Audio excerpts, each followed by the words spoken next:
આજે દિવાળીની most favourite sweet એટલે કે ઘૂઘરા બનાવીશું, અને એ પણ એક અલગ શેપમાં, એટલે કે ફ્લાવર્સના શેપમાં.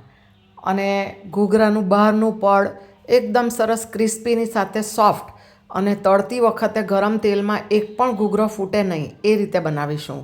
અને આ ફ્લાવરના શેપમાં તમે બનાવશો ને તો બાળકોને પણ તમે આપશો ને તો એક નજરે તો જોયા જ કરશે અને હોંશે હોંશે ખાઈ જશે.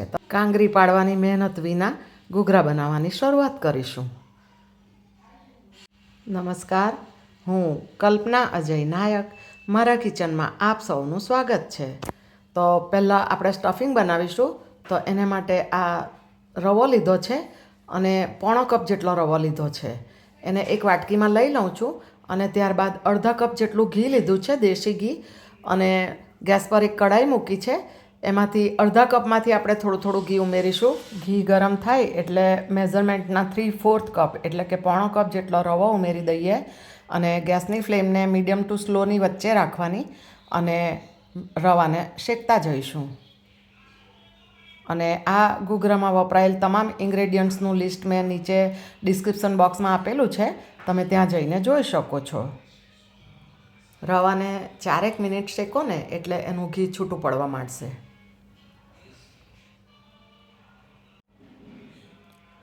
જુઓ, તમે ઘી છૂટું પડેલું જોઈ શકો છો.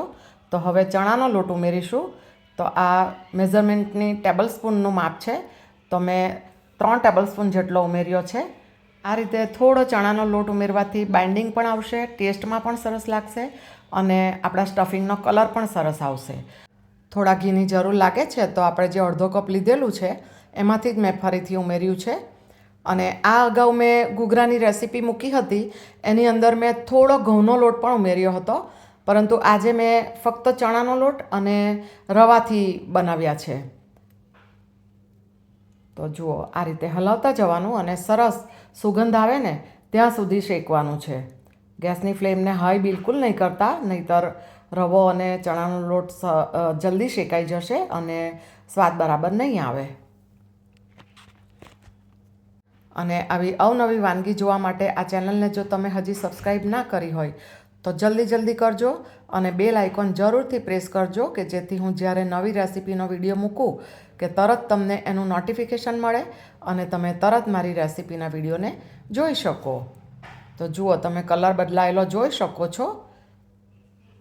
સરસ સુગંધ પણ આવવા માંડી છે મારા ઘરમાં અને તવેથો પણ હલકો હલકો ફરવા માંડ્યો છે. લગભગ 8 થી 9 મિનિટ મેં શેકી લીધો છે. તો હવે ગેસ બંધ કરીશું. અને અડધો કપ લીધેલું એમાંથી 1/2 કપ જેટલું ઘી બચ્યું છે એને હું સાઈડ પર જ રાખું છું. હવે આ શેકેલા મિશ્રણને આપણે એક અલગ બાઉલમાં કાઢી લઈશું અને બિલકુલ ઠંડુ થવા દઈશું. ત્યારબાદ એમાં આપણે ખાંડ ઉમેરીશું.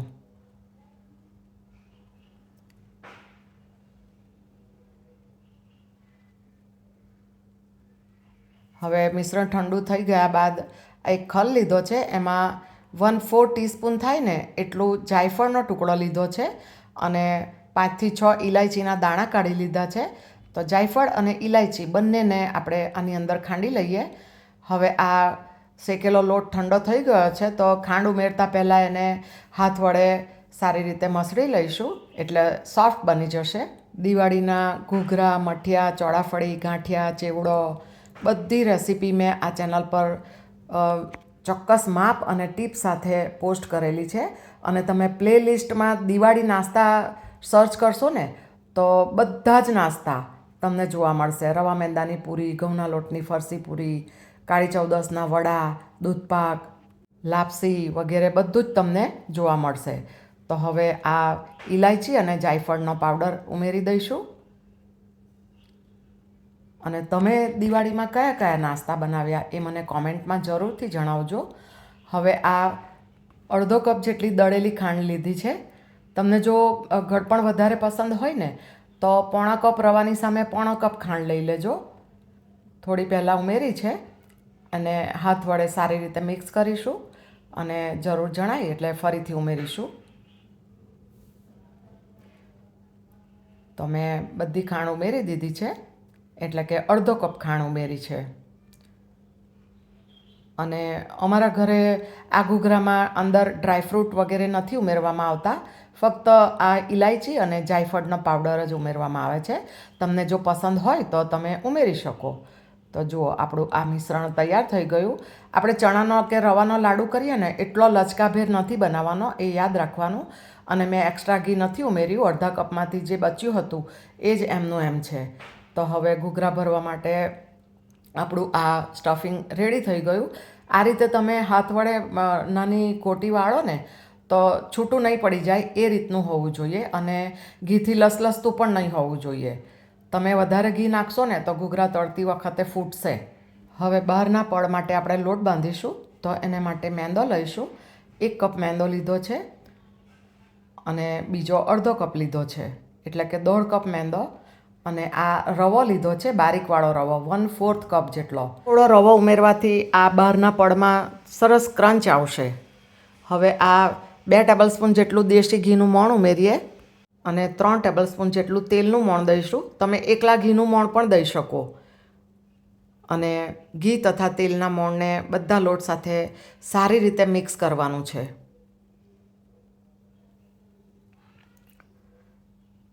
મુઠિયા વળે ને એ રીતનું મોણ હોવું જોઈએ, આ રીતનું. તો હવે પાણી ઉમેરીશું. કેટલાક લોકો આ ઘૂઘરાનો લોટ દૂધ વડે પણ બાંધે છે. તો મેં 1 કપ પાણી લીધું છે. આટલું બધું બિલકુલ નહીં જોઈશે, પરંતુ લાસ્ટમાં હું તમને એક્ઝેક્ટ પાણીનું માપ કહું છું. આ રીતે હાથમાં લઈને થોડું થોડું ઉમેરવાનું અને સાધારણ નરમ લોટ આપણે બાંધી લેવાનો છે. તમે એકદમ કડક લોટ બાંધશો ને તો ઘૂઘરા ભરતી વખતે ફૂટશે. તો જુઓ, આ રીતનો બાંધ્યો છે, ભાખરી કરતાં સાધારણ નરમ. અને આટલો લોટ બાંધવામાં મને અડધા કપ જેટલું પાણી વપરાયું છે.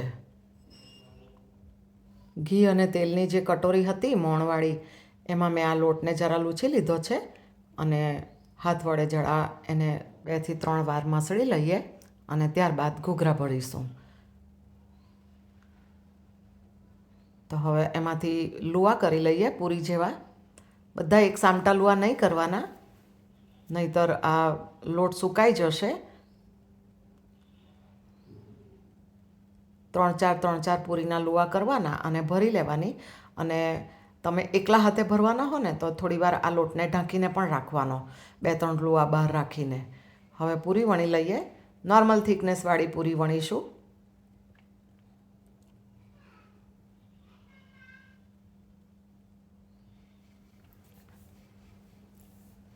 આ રીતે પૂરી વણી લીધી છે.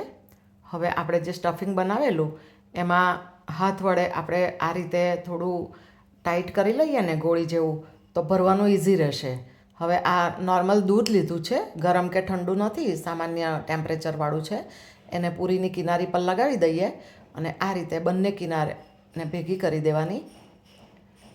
હાથ વડે થોડું પ્રેસ કરી લઈએ અને ત્યારબાદ કાંટા ચમચી વડે એને દબાવી લઈશું.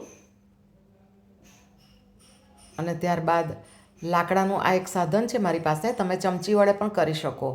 તો હાથની આંગળી મૂકીને આ રીતે તમારે ફ્લાવરનો શેપ આપવાનો છે. જુઓ, કેટલો સરસ ઘૂઘરો આપણો રેડી થઈ ગયો.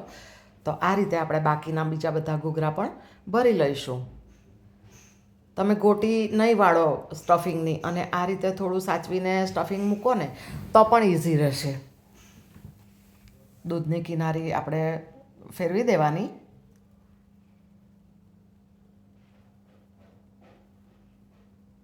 કાંગરી પાડવાની મહેનત પણ નહીં. અને આ રીતે કરીએ ને તો એક પણ ઘૂઘરો તળતી વખતે ફૂટતો પણ નથી અને દેખાવમાં પણ ખૂબ જ સુંદર લાગે છે. જુઓ, કેટલા સરસ ઘૂઘરા ભરાય છે આપણા.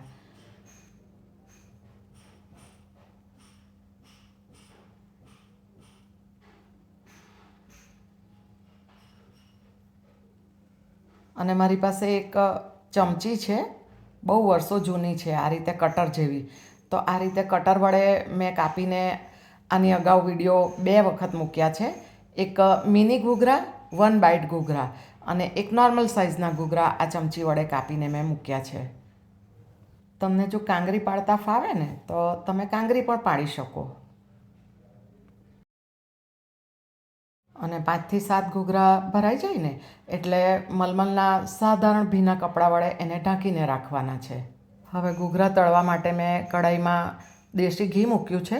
તમે તેલમાં પણ તળી શકો અને સ્લો આંચ પર ગરમ કર્યું છે. તમે એની અંદર ઘૂઘરો મૂકો ને તો આ રીતે ધીમે ધીમે ધીમે ઉપર આવે ને એટલી આંચવાળું એને ગરમ કરવાનું છે. એકદમ હાઈ અને આકરું નથી કરવાનું. તો હવે એની અંદર ઘૂઘરા મૂકીશું. કઢાઈમાં સમાય એટલા ઘૂઘરા તમારે મૂકવાના. ગેસની ફ્લેમને મીડિયમ ટુ લોની વચ્ચે રાખવાની અને બંને બાજુ સાધારણ કલર આવે ને એ રીતે એને તળી લેવાના છે. અને તમે જુઓ કે ઘૂઘરો મૂકે ને તો એક પણ ઘૂઘરો ફૂટતો નથી. નહીંતર તમે ઘૂઘરો અંદર મૂકો ને જો ફૂટે ને તો બધો અંદરનો જે સાંજો એટલે કે સ્ટફિંગ એ પણ બહાર આવી જાય અને તેલ પણ બગડે.